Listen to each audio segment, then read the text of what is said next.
Good evening. We have had multiple in-class discussions regarding the Common Core standards in English Language Arts and the focus on preparing students to be college and career ready as you progress through high school. These standards have led the English 12 curriculum at ATEC to dedicate a specific amount of time to technical writing. Follow this presentation and complete the directives that are given throughout. You will want the handout from Monday's class labeled TW Handout, or you can access a digital version throughout Google Classroom. The essential questions you will be able to answer after this lesson are as follows. How does technical writing in school prepare students for adult living, learning, and work settings? How does technical writing compare to academic writing? How does technical writing reflect 21st century learning and engage 21st century learners? Use your TW handout to record in each column. What do you write at home? This could include journaling, notes to mom and dad, letters, emails to friends, text.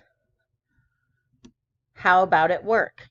How many of you have to communicate in writing at work? What does it look like? Write down some examples of workplace writing you complete. Finally, at school.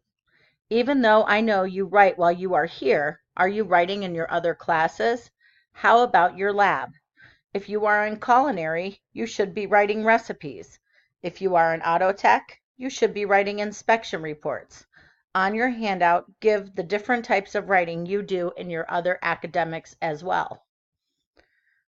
This graphic organizer will be used in class to discuss how these things could transition into technical writing.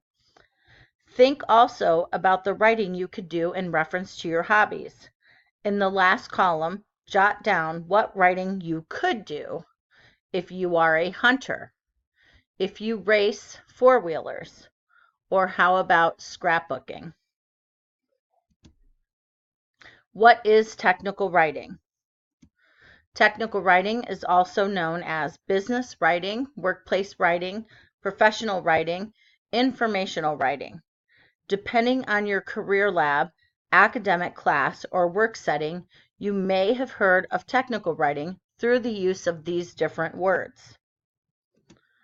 Despite having a variety of names and uses, technical writing is exactly what is shown on this slide.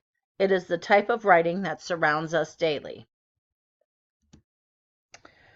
Career technical schools have begun to focus on technical writing instruction by having students write proposals, action plans, position papers, observation reports, incident reports, process explanations, and progress reports. These are things that most of you do in your career labs weekly. Over the last 12 years, you have developed your writing in what is considered a traditional literary response format. You have been writing in complete sentences with cohesive paragraphs that turn into fluent essays, typical K through 12 writing instruction.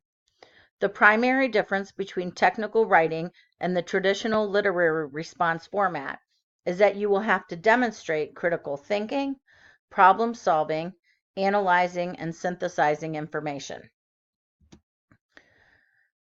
Retraining of employees takes time, and according to our class discussions, we have decided that time is money.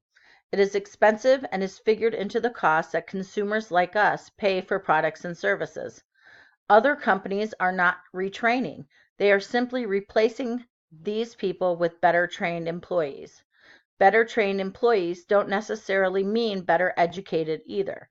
There are plenty of educated employees that need retrained or are ill-prepared for specific working conditions.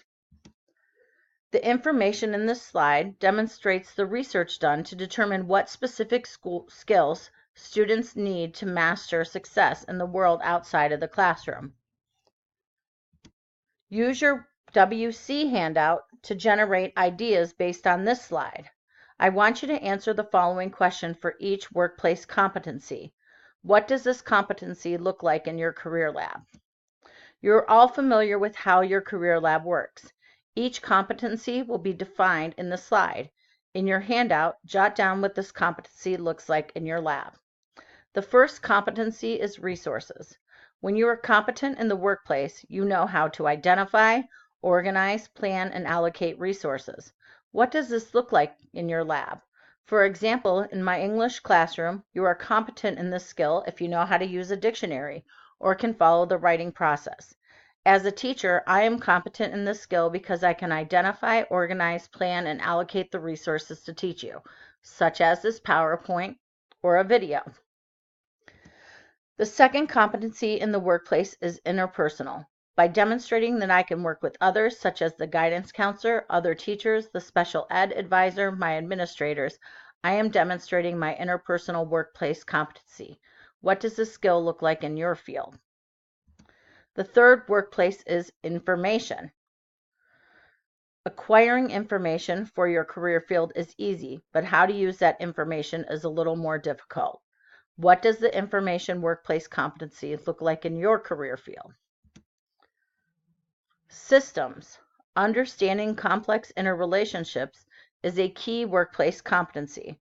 By being competent with this skill, you can demonstrate that you understand the relationship between certain aspects of your field. How do you show that you are competent in this skill in your career lab? Finally, the fifth workplace competency is technology. Now, you are a technology-driven society.